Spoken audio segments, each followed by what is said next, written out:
Так, Nizam Marshall. Валейкум ассалам. Jim Sobol Яшут вообще так. Валейкум салам Маршдовшу. Деврейска. Масир Дурман Шабобол. Jim Sobol Дидуэ.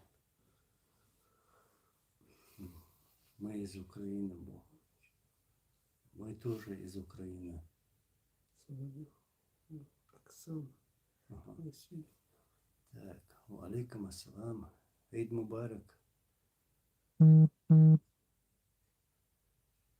Валейкум салам Антора.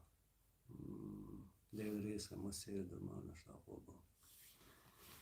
Еще минуту-две подождем. Да. Руфа, добрый вечер. Так, Нохчу, валейкум ассалам. Деврейс Масира, да. Дикюхан зрение. Зрение, мял дикюханса. Делаю. Так, расскажи, пожалуйста, про Басаева. Валейкум ассалам, Денис. Про Басаева. Сейчас, секунду. И мы знаем, что он герой, но почему он воевал в Абхазии? Рашистская пропаганда хотят это очернить. Его очернить. Да, его очернить. Ведь это не его война была. Знаете, каждый имеет право поехать в любую страну в качестве добровольца. И Басаев был в Абхазии в качестве добровольца. Вот мой ответ. Ну,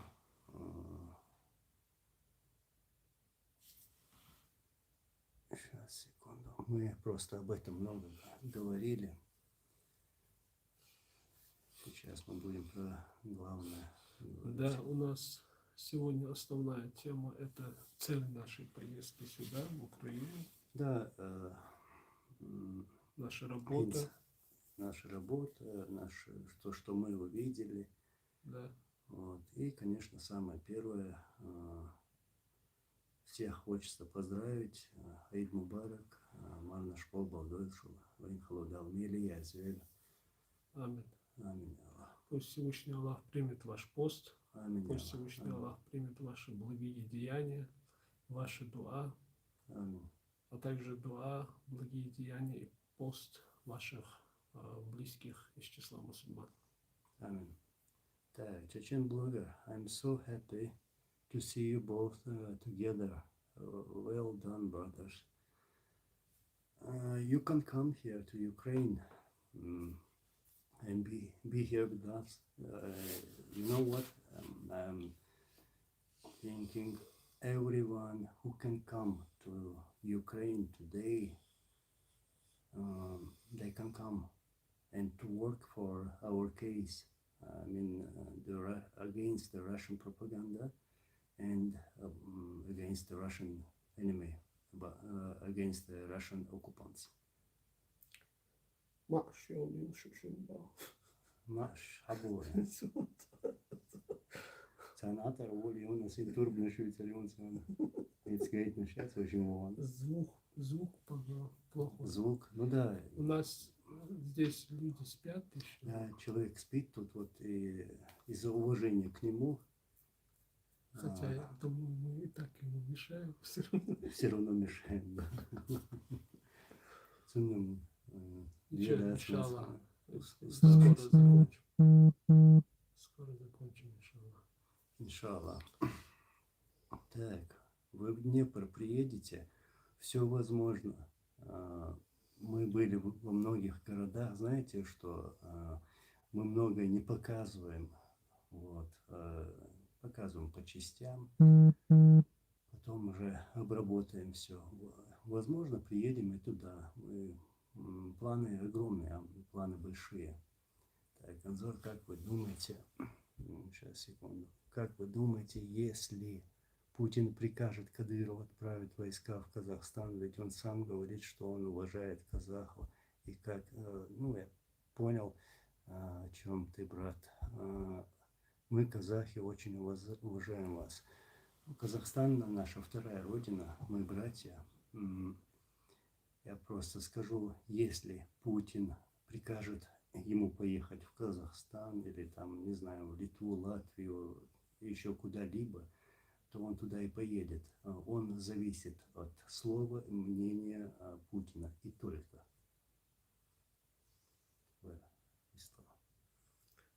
Что здесь?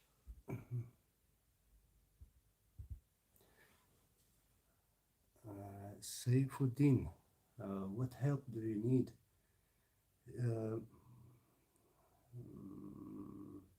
Yes, the people, I mean, our brothers who fights against the Russian enemy, they need help. I'm just telling it straightly. And you can choose what can you do for these brothers, because they are fighting for us, for our case, and for Chechnya, for Ichkeria. So we need to help them. Преступное государство пишет: Ассаламу алейкум, кепка идет. Мне все идет. Преступное государство.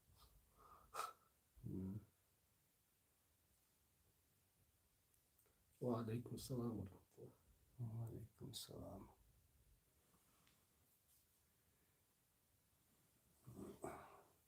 Sen Turbneş Hazel'le. Это передача, я захотел Да, нужно было вот то другое видео закинуть. То другое, вообще Да. чего хотели. Мы пожалели даже его. Да. Мы когда съемки ведем, где у тебя, кстати, камера? С этой стороны? Камера, да? Да. Нет, наверху. Мгм. Мы когда съемки ведем, мы обычно ведем с 2 телефонов одновременно. Я и он, чтобы не делать несколько дублей. И иногда получается, что либо его съемка бывает лучше, либо моя съемка бывает лучше. Поэтому иногда мы в спешке закидываем какое-то видео, а потом сожалеем, что не закинули видео с другого телефона. Да. Звук, ну, был бы микрофон, было бы лучше, конечно. Да, купите нам микрофон. По одному, да? Да. Дело в том, что я не знаю, где здесь купить, достать микрофон. Смотрел, и, как вы знаете, здесь идет война в Украине. Вот. Многие там магазины, конечно же, закрыты. И купить, заказать микрофон, это сейчас, думаю, сложно. Да, но если вы деньги, много денег пришлете, тогда я найду. Ты найду, да? Да, я найду, короче, мне много. Кадыров, нам нужны деньги. Ему нужен Путин. Так, валейкум ассалам. İslam İsviçre'm yok. Свитер коч Да, коч был свитер.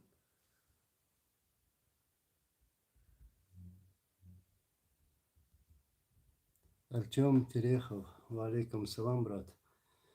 Так, вы пишете, я рад, что есть чеченцы такие, как вы. Украина рада за вас. Мы каждый день знакомимся с новыми людьми здесь, в Украине.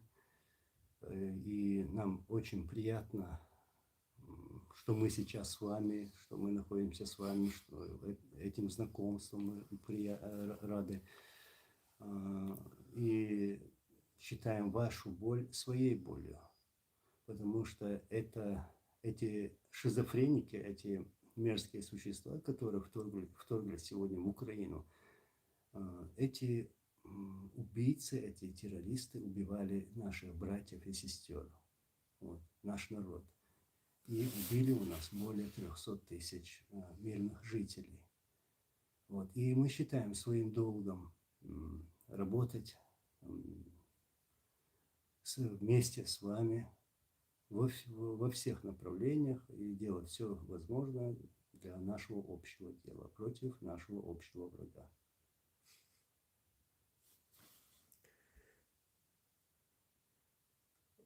Залина Аздоева пишет, важно. Доброй ночи. Почему вы не говорите про ингушей, которые были убиты в 92 году Россией они были зверские убийства, пожалуйста, поднимайте эти темы. У меня на канале «Мысли ислама» полно роликов об этом.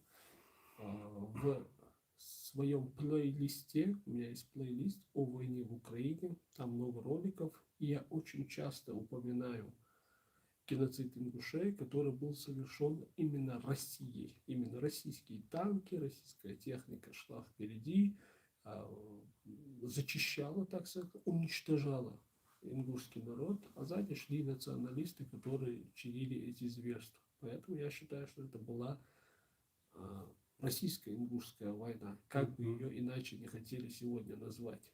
Поэтому, но, здесь одно но очень важное.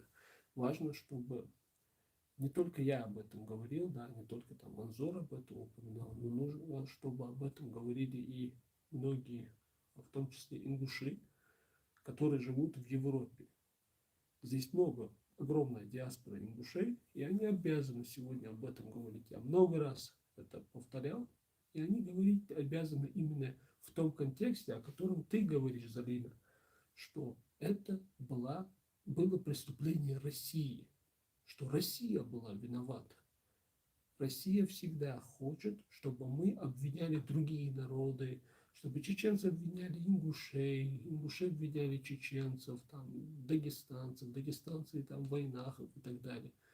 Но Россия никогда не хочет, чтобы ее обвиняли. Хотя в действительности именно она несет полную ответственность за все эти межнациональные конфликты, за все эти зверства, убийства, пытки, преследования, фабрикации уголовных дел и так далее, и так далее, и так далее. И именно об этом нам сегодня нужно говорить. И говорить об этом должны все, не только я, там, Анзор или еще кто-то. Все должны об этом говорить. Ну да, тут я поддерживаю мнение ислама, так оно и есть. Мы должны все работать, все говорить, напоминать.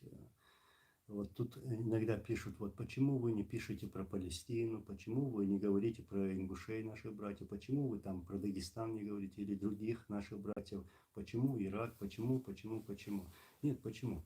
Мы говорим обо всем, обо всех проблемах, но самое интересное, кто это пишет и зачем это пишут. К примеру, я про те комментарии, а вот ваш вопрос, нормальный вопрос, и сейчас ислам, наш брат, ответил на него. И еще один вопрос. Вот тебе вопрос, наверное.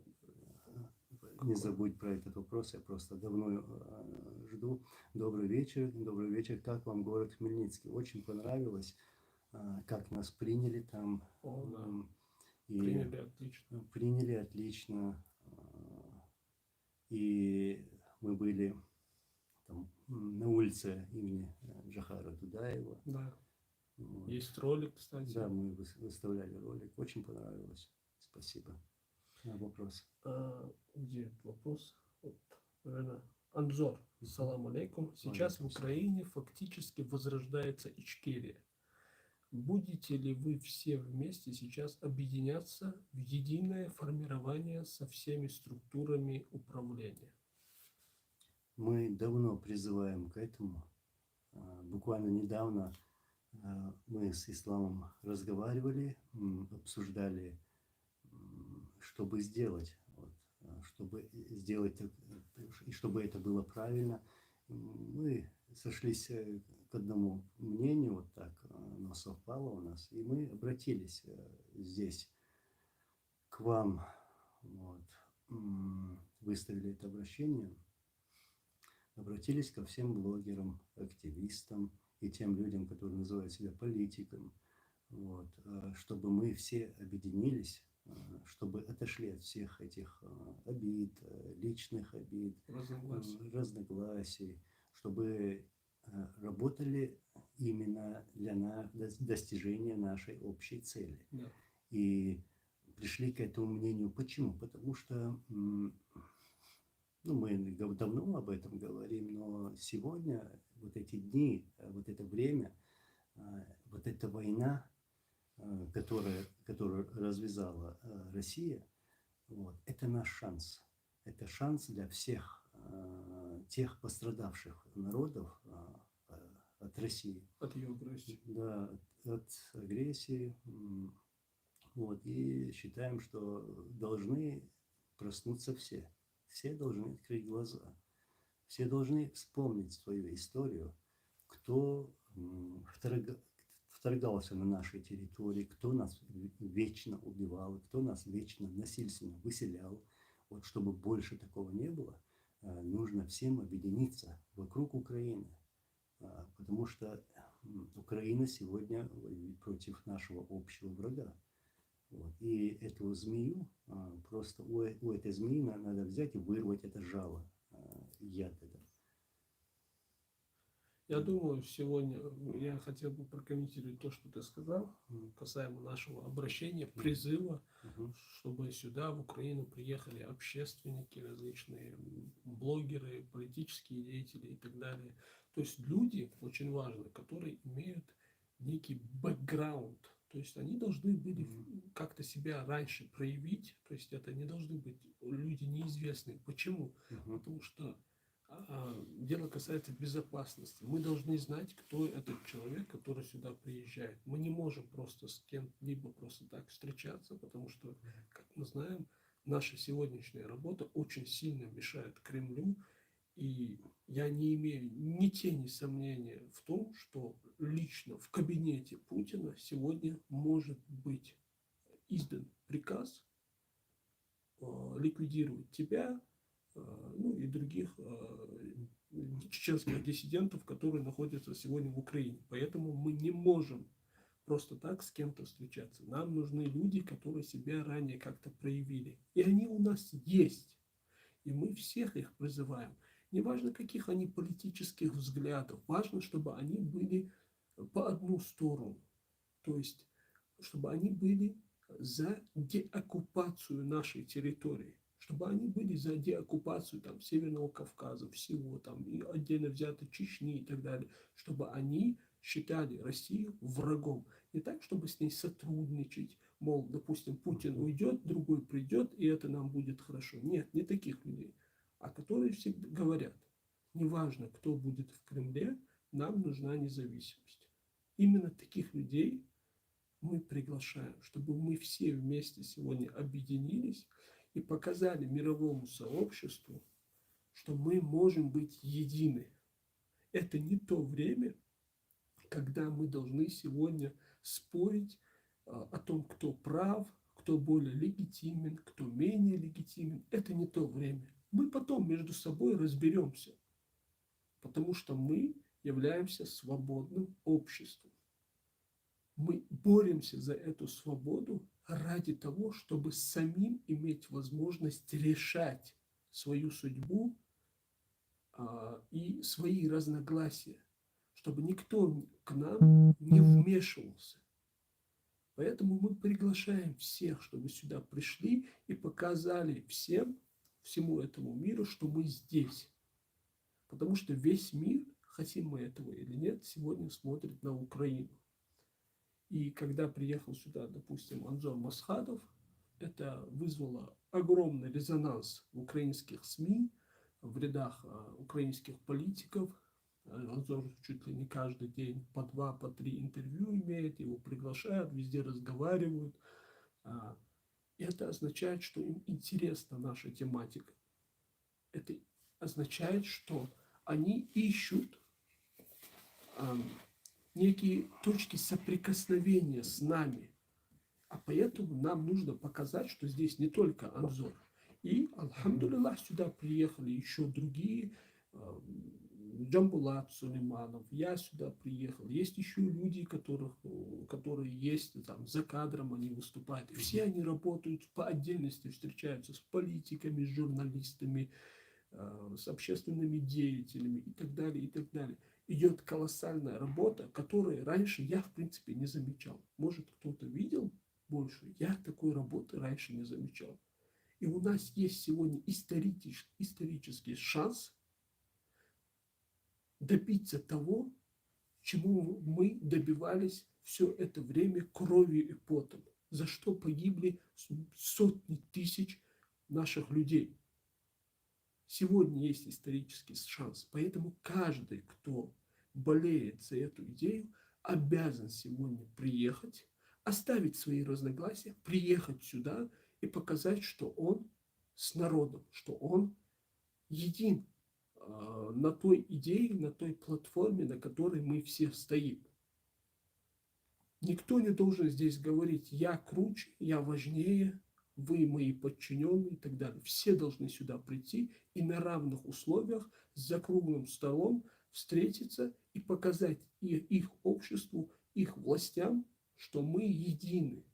А то, кто будет у нас главный или нет, это нам уже решать.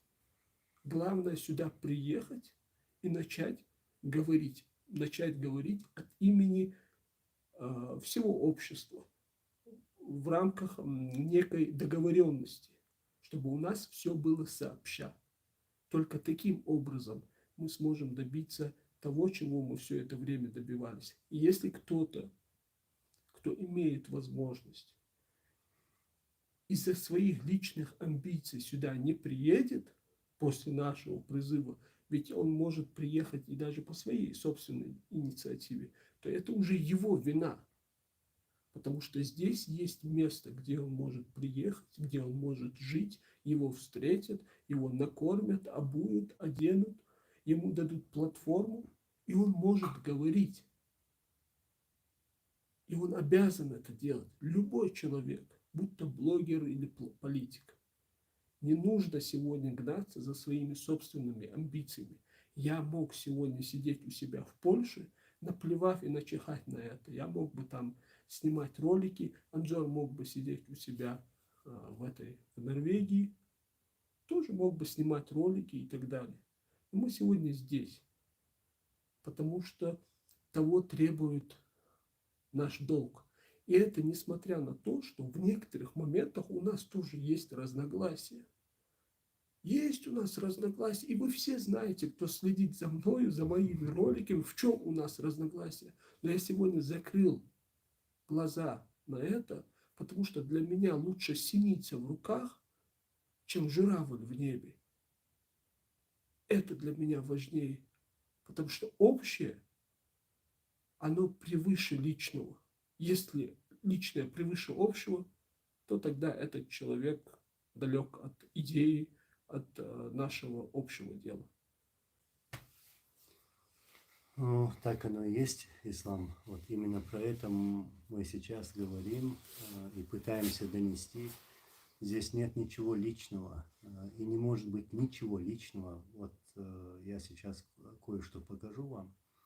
На каждых встречах, которые мы здесь проводим, я показываю вот эти фотографии и покажу сейчас вам. Ну, многие, наверное, видели вот эту фотографию. Да, вот, скажем. Видно вот хорошо. Так. Ага. Это наши братья и сестры, это наш народ, это чеченцы, это мирные жители, это война, которая велась против нашего народа.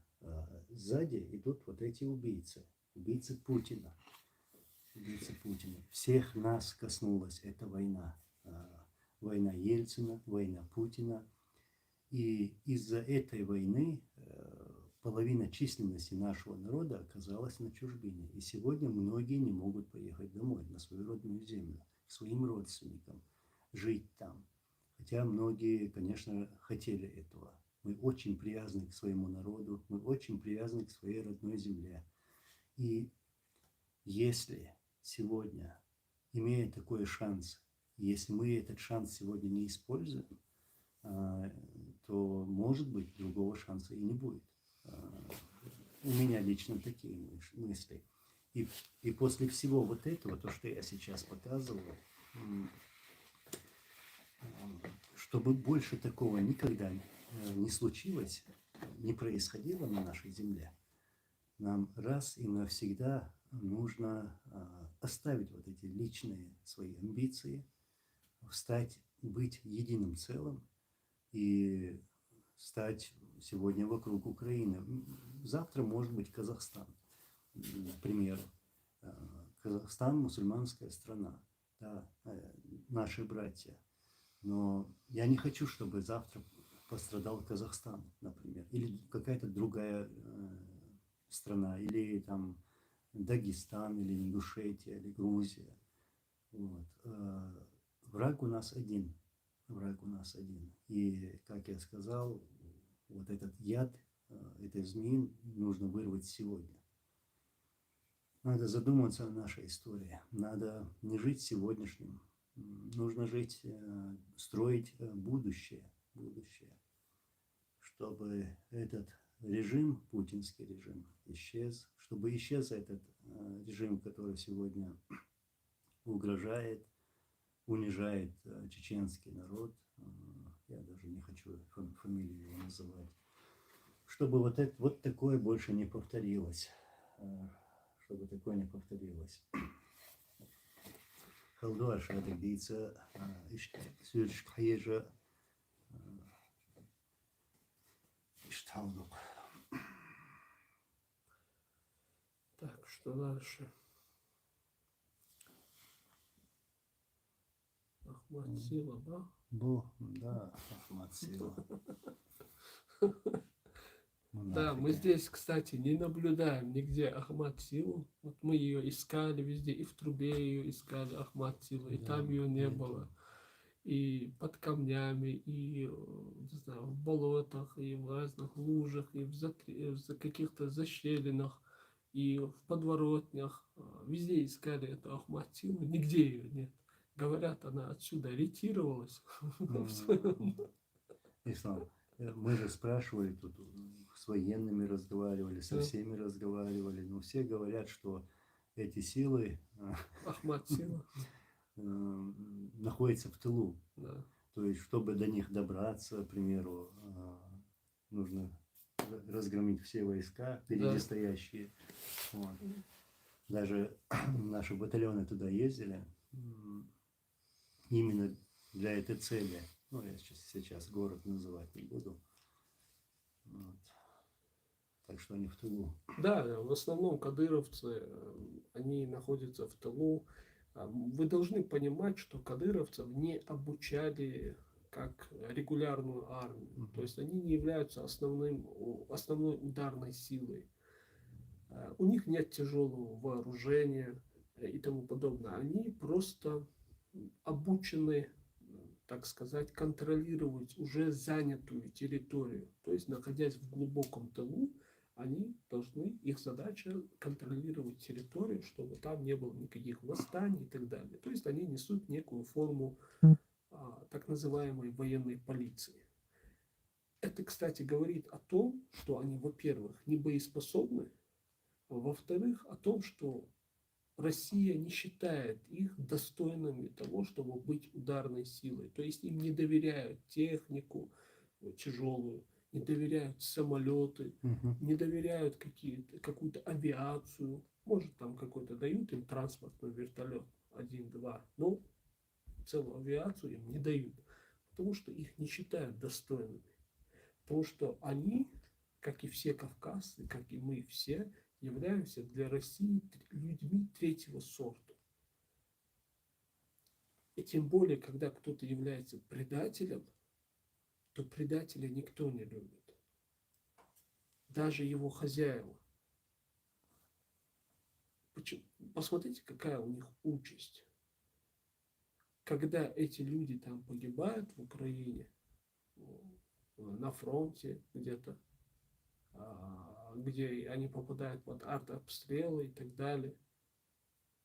Когда они там погибают, то многих из них либо уничтожают на месте, либо оставляют лежать на украинской земле, либо просто привозят и без огласки хоронят. Потому что Кадыров не заинтересован в том, чтобы говорить правду о количестве погибших кадыровцев. Это говорит о том, что они не уважают своего собственного солдата. Они не уважают их. То есть им легче оставить его там и сказать, что он без вести пропавший, либо уволить его задним числом, разорвать контракт и так далее, для того, чтобы не выплатить ему какие-то деньги, которые ему полагаются после его смерти. И потом ищи, как говорится, ветра в поле. Вот какое у них отношение к своим собственным людям. И кто-то удивляется потом, что мы не хотим быть частью этой системы. Мы не хотим. Мы хотим быть свободными. Такими, какими нас создал Всевышний Аллах. Свободными людьми. Это, кстати, касается не только кадыровцев, но и других кавказцев, ингушей, дагестанцев и так далее, и так далее, и так далее. Тут еще раз, сейчас увидел сообщение, он написал на чеченском, но я переведу. Тут наш брат пишет, что нужно единство. Ну, как я сказал, это шанс. Сегодня у нас есть шанс. Вспомните 96-й год, лето. Я как вспоминаю, например, у нас не было вооружения, оружия, чтобы воевать против такой армады. Да, было тяжело противостоять такой армии, когда нет оружия, самолеты, вертолеты, тактические ракеты, реактивные установки залпового огня и так далее. И буквально наше сопротивление в то время во многих местах находились в окружении, вот, но сопротивлялись. Это 96-й год, лето. Но мы смогли объединиться, все отряды, все подразделения объединились и что, взяли Грозный, можно сказать, чуть ли без выстрела там, захватили Грозный. Чуть перестрелки, да, штурм, такое было, но они не затянулись, русские оккупанты взяли и капитулировали. По сравнению с другими боями, можно сказать, без выстрела. Да, такое произошло. И почему? Не то, что мы такие сильные духом, или вот, что мы так мужественно воевали. Нет, не только поэтому, а в первую очередь из-за того, что у нас было это единство. И Аллах дал нам эту победу. Аллах дал нам победу. И если мы сегодня как-то, каким-то образом объединимся на пути Аллаха ради нашей идеи, а идея у нас какая? Это чтобы наш народ не кочевал по разным странам, а жил на своей родной земле, жил свободно, мог высказать свое мнение, высказать слово, где надо и критиковать, к примеру. У нас была свобода слова, мы могли это говорить всегда, многие века. Но сейчас, как вы знаете, мы этого делать не можем. Из-за вот этого режима, который сегодня установлен у нас на нашей родной земле и на всей территории России. Так что нужно брать все в свои руки. Наш народ должен взять все это в свои руки и изменить вот это все. Изменить. В остальном я считаю, что помощь нам будет. Я это чувствую, я это вижу из общения с людьми. Вот, потому что вся картина сегодня изменилась на 180 градусов. Теперь мир понимает, кто такой бандит, кто угрожает человечеству, кто на самом деле террорист. Уже открыто говорят, Путин военный преступник, Путин террорист, Путин убийца. Вот. Так что скоро будет крах этому режиму, и все изменится, иншаллах. Иншаллах. Тоже важный вопрос, я думаю, потому что кадыровцы часто его озвучивают. Но я не говорю, что этот человек кадыровец. Ответьте на вопрос, сколько чеченцев находится на данный момент в Украине, которые сражаются за Украину, хотя бы примерно потому, что я вас в подписчике видел только 4 чеченцев, включая вас. Я скажу тебе вот что. Мгм. Чеченцы здесь, это очень важный момент, являются добровольцами. Это вот так, вступление. Мгм. Чеченцы, которые здесь воюют, в частности, чеченцы батальона имени шейха Мансура, сегодня делают все возможное, чтобы никто не мог их упрекнуть или сказать, обвинить их в том, что они якобы какие-то там наемники. Они, в принципе, действуют, то есть они сами себя обеспечивают, то есть то, что они забирают у российских войск, это их. И они здесь на таких условиях. То есть они не получают деньги от государства и так далее. Для них это принципиально важно, чтобы сохранить статус добровольцев, чтобы никто никогда не говорил, что они являются наемниками. Теперь, что касается количества. Я, честно говоря, был удивлен, когда я сюда приехал, потому что мы действительно видим там на камерах 3, 4, там 5, 6, 10 человек. Но мы знаем, почему это происходит.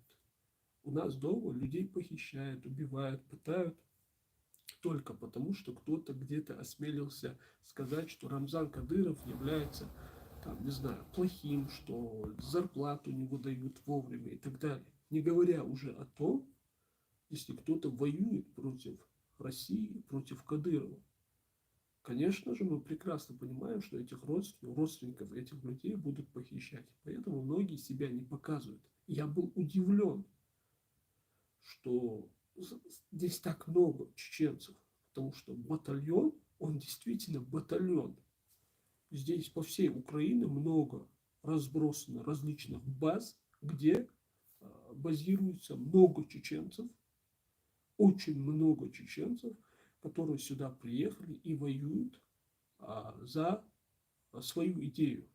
Они являются здесь союзниками. Это очень важный момент, я хотел бы это подчеркнуть.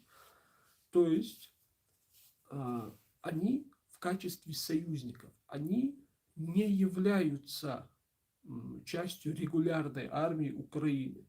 Они являются в качестве союзников. То есть на равных. Это очень важный момент. И это, кстати, тем, кто говорит, что они якобы там защищают Агут, Тагут и так далее. Абсолютное непонимание вещей. Это говорят только те, которые не находятся в этой каше, и кто здесь не видит всю эту кашу изнутри, всю эту кухню. Я здесь, и это прекрасно понимаю. Эти люди сегодня независимые союзники. И они, кстати, очень хорошие бойцы. Скоро, иншаллах, у нас выйдут ролики, где мы показываем только одно место, где они воевали. Только там мы снимали, только в одном месте. В другие места мы еще не ездили. Иншаллах, будем это делать. Дело касается того боя, наверное, вы видели, как на железнодорожной дороге кто-то выскакивал, там из гранатомета палил и так далее. Мы ездили в эту местность, мы показали самого гранатометчика, мы разговаривали с местными жителями. Самое главное. Самое главное. И мы это делаем объективно. Самое важное. Мы вам покажем то, что никогда бы Россия не показала. То есть места, где жители говорят хорошо о российских военных, не в том плане, что они поддерживают оккупацию, а в том плане, что они хорошо с ними относились, хотя они против их присутствия в Украине. И мы вам покажем места, где украинцы были притеснены, были убиты, расстреляны, сожженные дома и различные другие преступления российских войск только в одном маленьком селе. Это Великодымерка, если не ошибаюсь. Как-то так она называлась. И там проходил вот этот бой. Там было в общей сложности около 17 танков.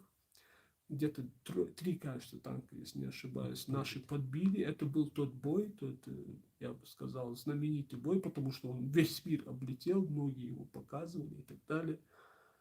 Мы, иншаллах, более подробно об этом скоро расскажем. Нам нужно просто смонтировать этот ролик, там нужно сделать вставки, где, места, где стреляют, там, и так далее. Я думаю, конечно, это не будет прям профессиональное такое, но все-таки будет интересно, иншаллах. Это ответ тому, кто спрашивает, сколько здесь чеченцев. Здесь полно чеченцев, полно. И хотелось бы видеть и других, которые, так сказать, тоже болеют за нашу независимость на Кавказе. Но эти люди должны сюда приезжать добровольно. Я, допустим, Анзор Масхадов, никто их не зовет сюда. Я считаю, что мы не вправе их звать сюда. Никто не должен ехать сюда только потому, что я здесь или там Анзор Масхадов. Никто не должен сюда ехать. Каждый должен сам решить, что для него важно.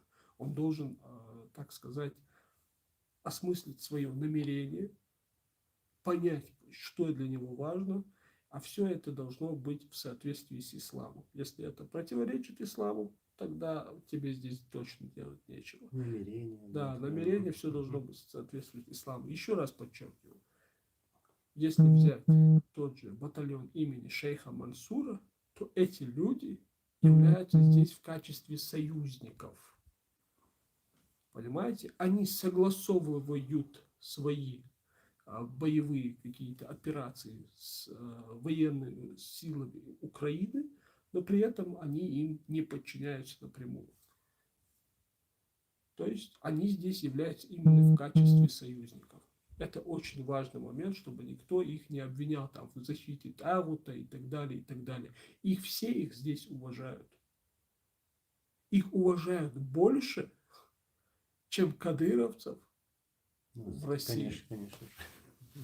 Намного больше. Да. Ну да, самый главный момент тут многие писали, ну понятно, кто писал, эти пропагандисты Путина, России, что вот поехали, призывают на войну. Нет, мы всегда это говорим и еще раз скажем, подчеркиваем, что никогда не призывали и не призываем каким-либо действиям, к войне, к революции и так далее.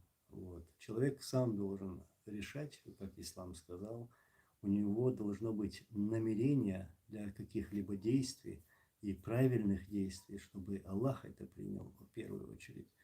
Вот. И если у тебя чистые намерения, то ты должен это делать. Ну, вот, к примеру, когда началась тут война в этом году, да, сюда приехать легко.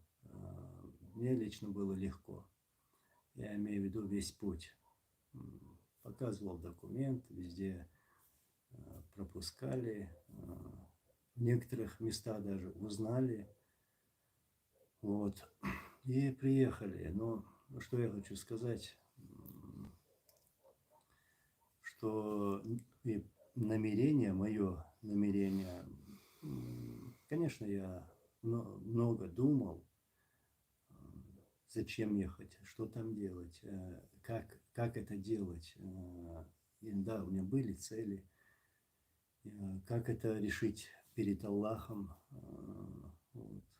И, соответственно, уже после того, как это мое намерение внутреннее, это состояние уже, когда я очистил это, то я сразу приехал сюда. Конечно, все ради Аллаха, все ради нашей общей цели. И опять еще раз повторюсь, что да, это шанс, и этот шанс сегодня надо использовать. И когда мы к кому-то обращаемся, мы в первую очередь, и даже вот обращаемся к тем, кто сегодня активно работает как против врага, против России. Вот, это блогеры, активисты или там организации разные, или там люди, которые называют себя политиками. Это обращение к ним направлено. Вот. Мы должны напоминать людям и здесь, и в мире. Сегодня люди нас слушают, сегодня люди нас принимают, сегодня им важен наш опыт, опыт во всем, во всем. Вот этот военный опыт, к примеру, вот эти военные преступления, то, что российские оккупанты делали над нашим народом. И мы сегодня рассказываем про все эти случаи, вот, их действия, действия российской армии. Вот, к примеру, сегодня Украина еще не до конца увидела истинное лицо этого русского варвара, русского оккупанта. Но мы это увидели и испытали на себе, как сейчас я сказал, что каждый чеченец пострадал от этой войны русских оккупантов. Вот. И мы видели их лицо, каким жестокостям они прибегали, как они жестоко убивали. И во время этих встреч, здесь я так и говорю, что вы еще не увидели ту жестокость, на которую они способны. Вот представьте себе, говорю, в 99-м, вот, 2000-м, 2001 году, когда они уже начинали вот эту войну, они специально убивали людей, мирных людей, такими способами, чтобы запугать мирное население. Захватывали молодежь, молодых парней, связывали, подрывали, закапывали живьем. Вот все эти ужасы. И все это было направлено для того, чтобы запугать чеченский народ, чтобы чеченцы были вот так раздавлены этими ужасами войны, этим террором российским, и чтобы поставить свою марионетку, и чтобы ему было легче потом управлять вот этим народом. Вот вы сегодня знаете, мы все знаем, что ни один чеченец, можно сказать так, сегодня спокойно не может что-либо сказать против действий этих марионеток, Да. например. Я про простых людей, про граждан нашей республики. И мы знаем, что потом происходит, если где-то что-то это скажет. И вот мы, активисты, сегодня, да, здесь война, здесь стреляют, здесь недалеко ракеты падают, тактические ракеты. Ну, ты слышал. Вот. Здесь идет война, но также опасно и в Европе для этих активистов. Я к тому, что эти манкурты, пехотинцы Путина, они делают все, чтобы никто нигде не выступал. Вот я про блогеров, про активистов. И они делают все, чтобы их заткнуть, прямо говоря. Даже пытались убивать, убивали. Вот. Так что опасно и там, опасно и здесь. Но мы должны говорить правду. Мы будем говорить правду, где бы мы ни были. Мы будем продолжать свою работу. И я считаю, что это долг каждого нашего брата, каждого чеченца делать какую-то работу, потому что это общее дело, это общее дело. Нам надо выходить из всего этого кризиса и поставить точки над «и». Где этот вопрос был? Интересный вопрос. Помогают ли вам другие общественные деятели, которые находятся в Европе? Здесь я скажу, что есть люди, которые действительно нам помогают распространением, помогают какими-то, не знаю, теми же, что вы ставите лайки, там, репостите в своих соцсетях, мессенджерах, это уже помощь. Да, есть те, которые, к сожалению, не помогают, хотя у них есть возможность, есть аудитория и так далее. Я хотел бы сказать по этому поводу то, что мы сегодня должны отказаться от личных амбиций. Если у кого-то есть личные обиды, амбиции, будь то я, либо кто-то еще другой, мы должны от этого отказаться. Мы должны сегодня помогать друг другу. Если сегодня мы здесь находимся, значит, эти общественники тоже, я считаю, должны сюда приехать и работать вместе с нами наравне, выполняя ту же работу, что и мы. И если же они не могут по какой-то причине приехать, то они могли бы освещать хотя бы то, что мы делаем.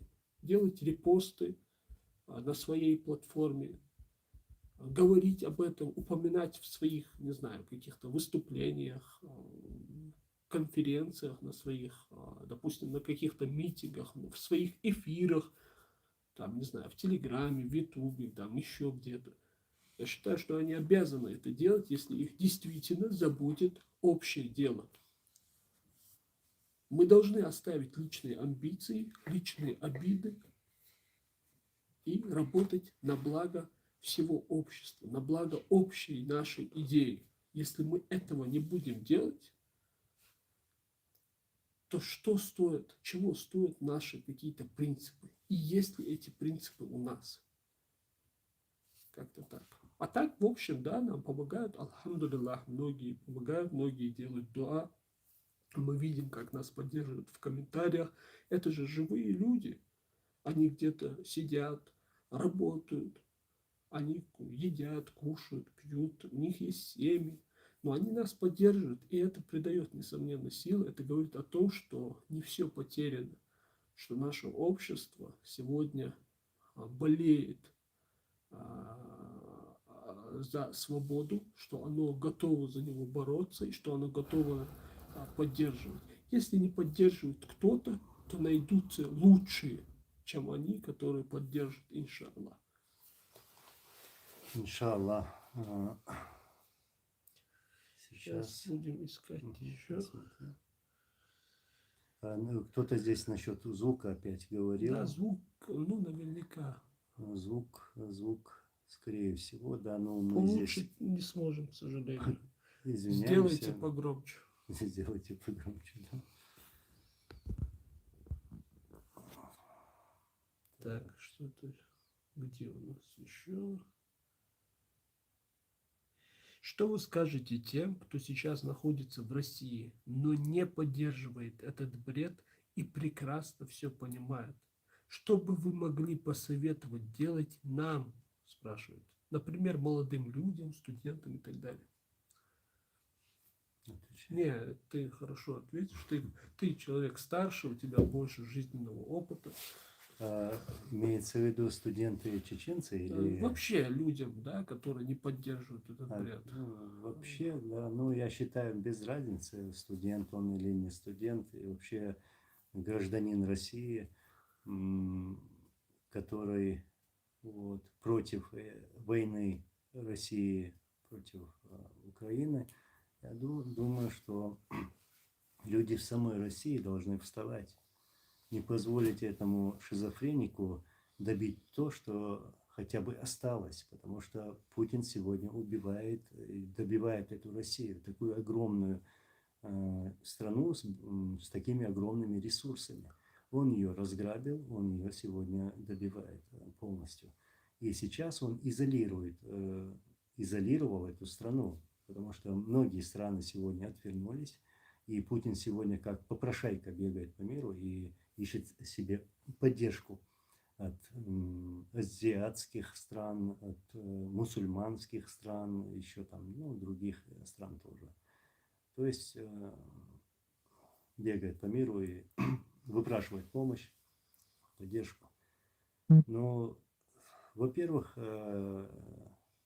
если студент, я что скажу, Бойкотировать как-то. Бойкотировать, да, по-любому надо. И знаю, что это опасно сегодня в России это делать. Ну, знания, да, насчет знаний. Я очень аккуратно подхожу к этому, что знания помогают нам, надо учиться, я к тому иду. Ну, если, смотря молодой человек или нет, я про студента, то вот учиться, как говорится, вот это. Но сегодня должны что-то делать во всем и везде, противостоять вот этим действиям Путина. Здесь писать что-то, какие-то реальные шаги, да, люди должны сегодня просто миллионами выходить. Они что, не видят, не понимают, что происходит в этой стране, что мнение этого народа используется. Да, есть много русских, которые поддерживают действия сегодняшнего этого шизофреника.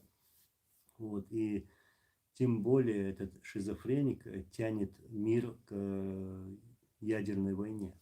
Он открыто угрожает, что нанесет удары по другим странам, терроризирует народ. И почему сегодня в России люди закрыли глаза и не думают о последствиях? Если Путин, к примеру, запускает одну ракету, то в Россию запустит 10 штук. Я как-то вот так подхожу. Я даже верю, что этот шизофреник сделает такой шаг. Но люди должны вставать в России. Обязаны. Ислам, откуда у тебя котенок, говорит? Где котенок? Где? Есть два Да. котенка. Ты Есть один показывал. белый, его зовут Агрессор. Мгм. Он одного нашего брата. Мгм. И есть второй, его зовут Патрон. Это котенок батальона имени шейха Мансура. Он был спасен, можно сказать, из-под каких-то. Его оставили, бросили, он был один, его принесли. Мгм. И вот два котенка. Один боевой, другой тоже претендует на боевой характер. У него Мгм. даже имя Агрессор. Агрессор. Да. Есть два котенка. Можете их найти у меня в телеграм-канале «Мысли Ислама». Тут брат Ричард пишет, поднимаете ли вы вопрос геноцида? Но я сейчас не буду говорить про все наши планы. Здесь цель этой поездки, знаете, мы делаем все максимально возможное, чтобы принести пользу для нас, для общую пользу. Вот, и поднимаем все вопросы, все возможные вопросы, которые касаются нас, нашего народа. И не только нашего народа, но вчера мы провели такую встречу, и на этой встрече мы долго говорили про единство Кавказа. Да, Северного Кавказа. Да, особенности, да, Северного Кавказа. Оно нам сегодня необходимо. Нельзя сегодня заигрывать с Россией, потому что Россия всегда врала, России нельзя верить. Даже в нашем народе, как говорится, то есть на русском языке переводится как у русского человека мысль меняется 9 раз ко дню. То есть он сейчас может дать слово, а потом уже его забрать обратно и изменить. То есть это опыт наших предков. Да. Общие наши цели здесь, если не вдаваться в подробности, то они заключаются в первую очередь, это донести до украинцев, и не только украинцев, потому что, как я уже ранее говорил, весь мир сегодня сосредоточен на Украине. То, что происходит в Украине, является лишь продолжением того, что происходило ранее в Чечне, в Грузии, в Ингушетии, на Северном Кавказе, в целом, да, в Дагестане, в Сирии и во многих других местах. И мы хотим доказать, объяснить людям, что нам, кстати, удается. Алхамдулиллах, это очень сильный прогресс, это очень сильный результат. То, что Россия является агрессором, что она является преступником. И сегодня многие, уже большинство, я бы даже сказал, не говорят о чеченском терроризме здесь. Да, Не говорят о не говорю. кавказском терроризме, говорят о российском, русском терроризме. Да? То есть люди начинают понимать, что когда-то, в частности, Чечню бросили на произвол судьбы, сказав, то есть Запад сказал, это внутренняя проблема России. И сегодня эта Россия стоит на пороге этого Запада. И сегодня Запад понял. А наша задача заключается в том, в общих чертах, чтобы и усилить это понимание. Плюс, естественно, мы хотим донести до нашего общества, дома, чтобы люди поняли, что Россия нам не является другом, что она является нам врагом. Это, так сказать, информационная борьба. Есть другая политическая борьба. Здесь мы не будем вдаваться уже в подробности. И здесь, я бы сказал, очень колоссальный, очень хороший результат. Я думаю, иншаллах, скоро они будут видны. Есть конкретные планы, есть конкретные, так сказать, продвижения. Это то, чего у нас не было. Это то, чего у нас не было. Такого шанса у нас никогда не было. Никогда, я говорю. И когда я говорю «никогда», я имею в виду даже развал Советского Союза и вот то время. То есть сегодня мир намного более ближе к нам в понимании, намного более сильнее настроен на то, чтобы признать геноцид кавказских народов, в частности чеченского, чтобы признать независимость и так далее. И нам сегодня все, что нам нужно, это консолидация нашего общества, чтобы приехали люди, которые занимаются именно общественной деятельностью. И здесь на месте показали, что они готовы бороться за это. Это очень важно. И это они должны показывать не только нам, в принципе, даже не нам. Это мы должны показать им, мировому сообществу, потому что очень часто задают вопросы. Задают вопросы прямо в интервью, открыто задают вопросы. Кого вы сегодня поддерживаете, кого поддерживает весь народ? Не тот, кто себя объявляет там, лидером и так далее. Нет, это их не интересует. Их интересует те, кого народ поддерживает. А как мы будем показывать им такого человека, если у нас не было вот этого съезда, чтобы мы собрались, выбрали какого-то человека и так далее, представителей и так далее. Поэтому призываем, чтобы люди собрались, приехали и начали вместе доносить до них истину, чтобы они почувствовали, ага, с этими людьми можно говорить, они серьезные, у них нет между собой каких-то проблем, разногласий, а если даже есть, они их сами решают. Завтра их разногласия не будут нашими проблемами. Вот как они должны думать. И мы должны над этим работать, чтобы донести до них эту мысль. А для этого нужно сюда приехать. Каждый обязан. Плюс обязан также помогать друг другу в нашей работе. Каждый кто? Каждый, кто занимается общественной деятельностью. Это в первую очередь, я сейчас не говорю о обычных людях, да, о тех, кто там лайки ставит. Нет, я имею в виду блогеров, политиков, не знаю, общественных деятелей, там, известных юристов, можно сказать, да, которые занимаются, правозащитников, которые открыто занимаются. То есть люди, которые имеют бэкграунд, какое-то прошлое, где они чем-то занимались общественной деятельностью. Люди, которые чем-то известны своей деятельностью. Именно такие люди нам сегодня нужны. Именно они должны сегодня помогать нам в том, что мы делаем. Не знаю, хотя бы обычным репостом. Просто репостните, не знаю, ролики, которые мы выкладываем у себя в сообществах в Ютубе, в Телеграме, в Фейсбуке. Сделайте это. Те, которые имеют аудиторию, большую аудиторию. Вам это ничего не стоит. Оставьте личные амбиции, личные обиды. Я готов их сегодня оставить, и я их оставил. Потому что для нас важнее всего общая цель. А личные обиды, амбиции, они ничего не стоят. Плюнуть и растереть. Больше ничего. Давайте вместе работать и вместе бороться за независимость против этого агрессора, против этой преступной машины. Объединяться. Вот что нам сегодня нужно делать.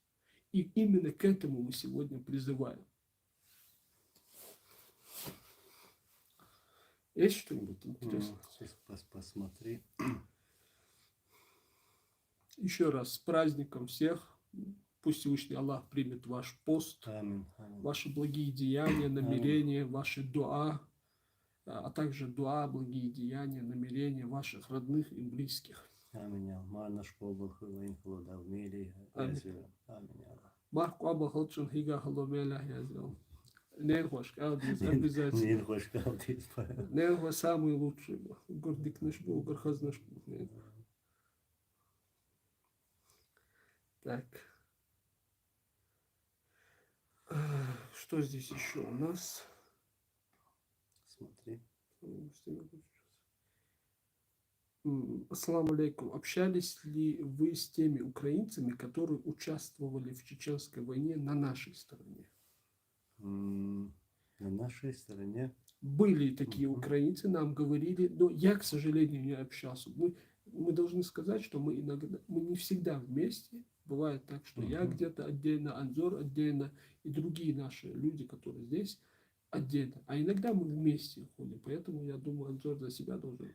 Ну, лично с теми, кто приезжал туда, в Ичкерию, и воевал против российских оккупантов, у нас с ними не было встреч. Но это интересная идея, скажи мне. Да, интересная идея. Нужно найти. Я думаю, это можно будет через...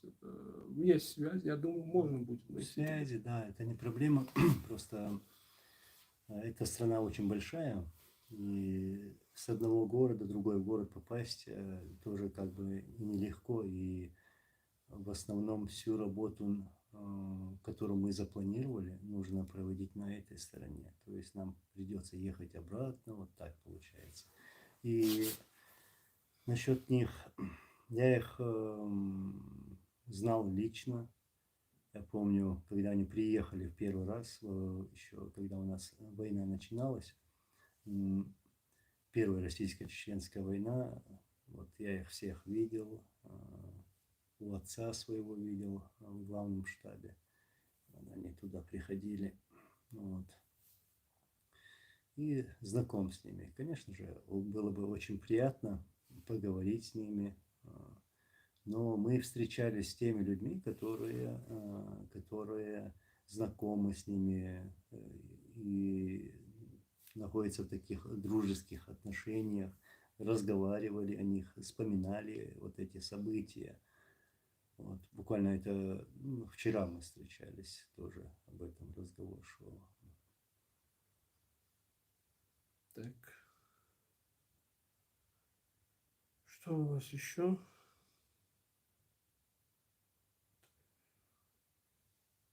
Так. Ну-ка, со своего я тоже посмотрю тут.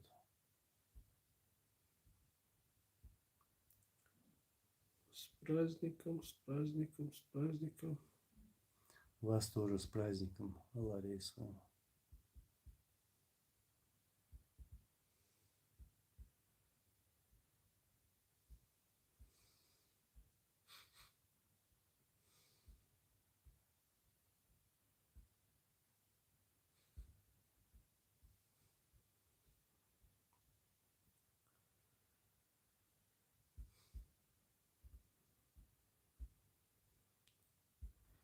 Сегодня картина здесь тоже изменилась вокруг того, что, помните, когда здесь в этом году начиналась война, вот это широкомасштабное наступление, многие обвиняли чеченцев, вот, что вот чеченские полки, вот чеченская милиция, и алхамдулилlah, вся хвала Аллаху, что с помощью него мы смогли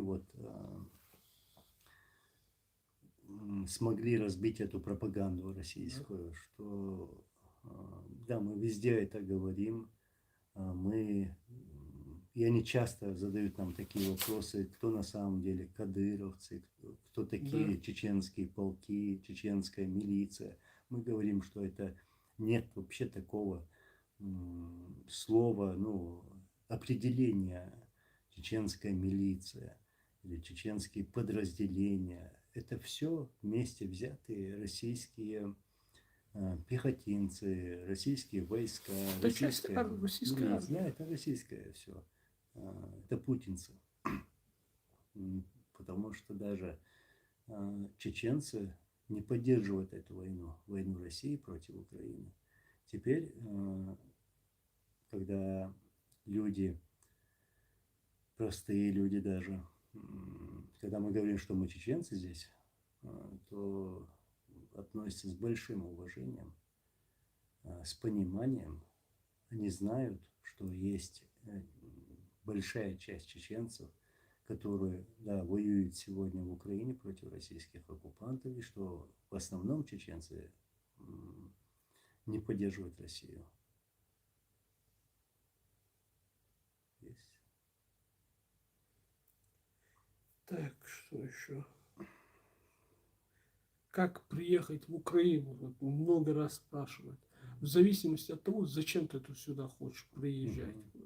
Если хочешь приехать как кадыровец, ну тогда тебе нужно прямиком туда к ним и к ним спрашивать. Если ты говоришь как доброволец, как приехать, но здесь нужно, чтобы тебя знали.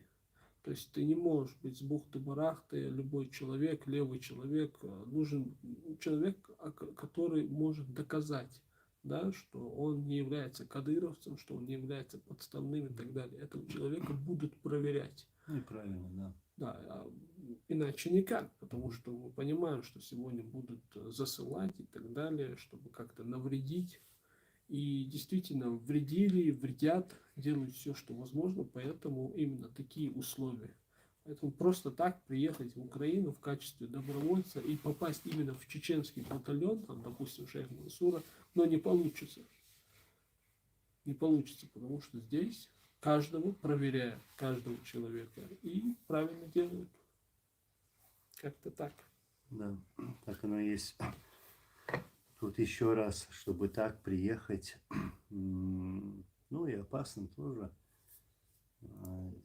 Любая часть Украины, любой город Украины сегодня находится под прицелом.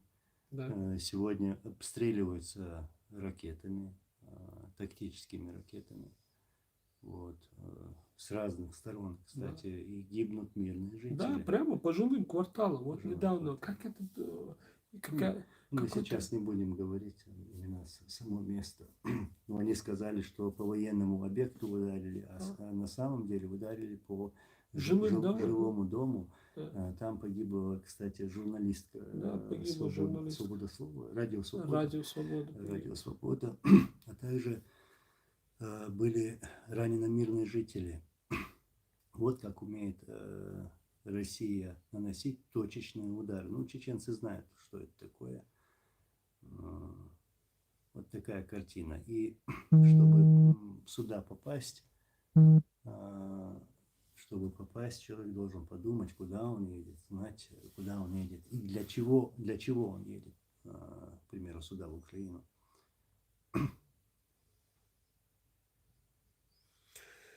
Так.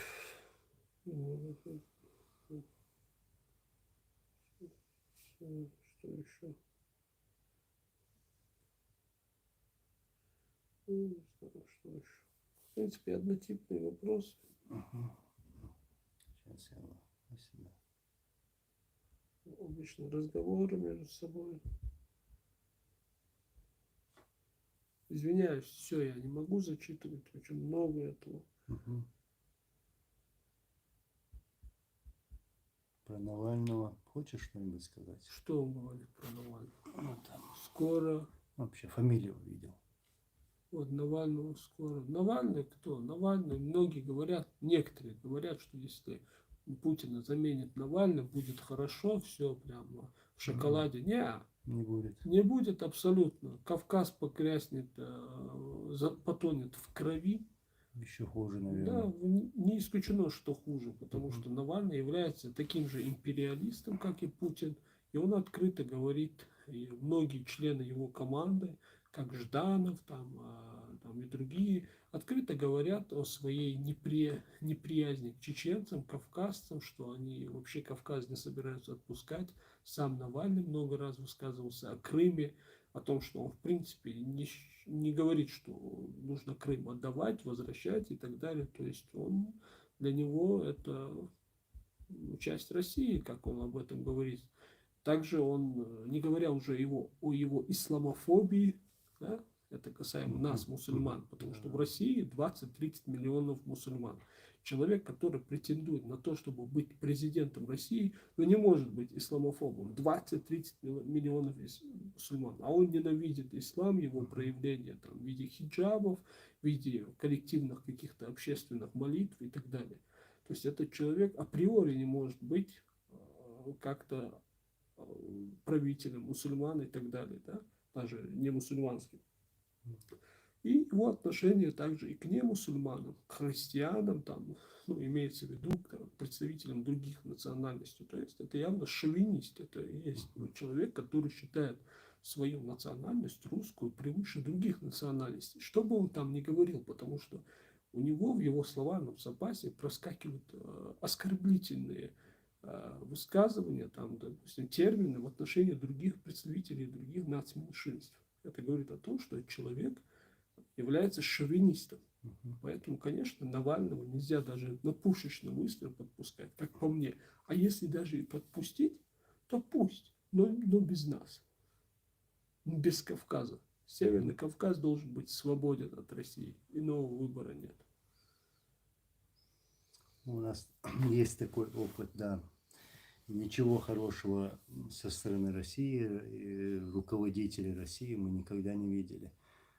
Постоянные войны, постоянные оскорбления, постоянная вот депортация. Вот, нет у них, никогда не было нормального, адекватного человека, который заботился бы, думал бы о своем народе и строил бы дружеские отношения со своими соседями. Так что мне мало верится, что там кто-то будет нормальный человек. Есть либералы, которые могли бы быть нормальными, да, несомненно. Возьмем ту же Светлану Ганушкину. Это один из таких, как по мне, да, в моем понимании, это один из таких светлейших людей. Она либеральный человек. Она не мусульманка, она атеистка. Но в ней видится вот это благородство. Но она не является политиком.